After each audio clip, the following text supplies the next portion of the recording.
हनुमान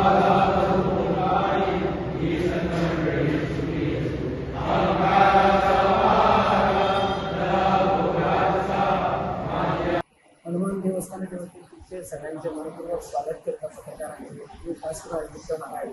म्हणजे म्हणल्यार आज हनुमान जयंती आणि ही पूर्वजां कशा की हनुमान जयंती मोठ्या कलाकारांनी साजरी करता. अशा आमचे एक उत्सव हांगा साजरे करता. पूण रामनवमी उत्सव हो आमचो सगळ्यात मोठो उत्सव. ताज्या उपरांत 8 दिसांचो हनुमान जयंती साजरी हनुमान जन्मोत्सव आम्ही साजरे करता आणि साजरे करता असताना अनेक भाविक ह्या देवळांत आज दर्शनाक येतात. कारण शहरी भागांनी मध्य भागात देऊळ आसा आणि मध्य भाग देऊळ असल्या कारणान इतर वाठारांत सुद्धा कोणी असले जाल्यार सगळे ह्या वाठारांत येऊन ह्या देवाचें दर्शन घेतात. खरें तर आमचे आता जे युवक आहात त्यांचे आमचे सगळ्यांचे बरें म्हणजे नशिबान आमी. कारण महाबलीचे जे स्थापना केली आणि महाबली म्हणजे त्या हांगा उर्जा वता. ह्या उर्जेन आज आमचे करून जे युवक संघ ते एका गिलान आनी एका टिमान प्रमाण हें काम करतात. अनेक उत्सव साजरे करतात सगळे सहभागी जातात.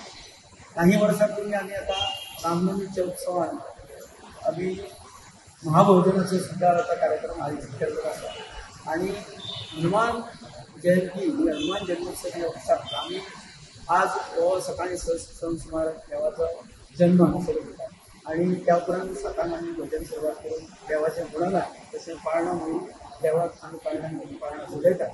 ताजे उपरांत दनपरां अशेंच आरती मागीर ब्राह्मणां कडच्यान सगळ्यांक आशिर्वाद देवाचो वैभव आनी ताजे उपरांत रातचे आमी ह्याच मंडपान दशावतारी नाट्यप्रयोग करून खास करून जाणट्यांनी आमच्या सांगलां की जरी नाटक कसलें येतलें जाल्यार तितून मारुतीचो हो प्रवेश आसचो. खास करून जरी कसलेय भाग आसले जाल्यार जाणट्याच्या आशिर्वादान आनी देवाचे कृपेन आमी जें नाटक सादर करता तितून मारुती रायाच्या कडच्यान सतत घडत आसता आणि ह्या आयच्या जन्मोत्सवाच्या निमित्तान सगळ्यांचें स्वागत करून हांव हनुमान देवस्थानाच्या वतीन सगळ्यांक हें आयुश्य आरोग्य बरें दिवचें आणि सगळ्यांची आयुष्यात तशीच आर्थिक बरोबरी जावची. Subscribe Prudent social media channel and press bell icon for latest notifications.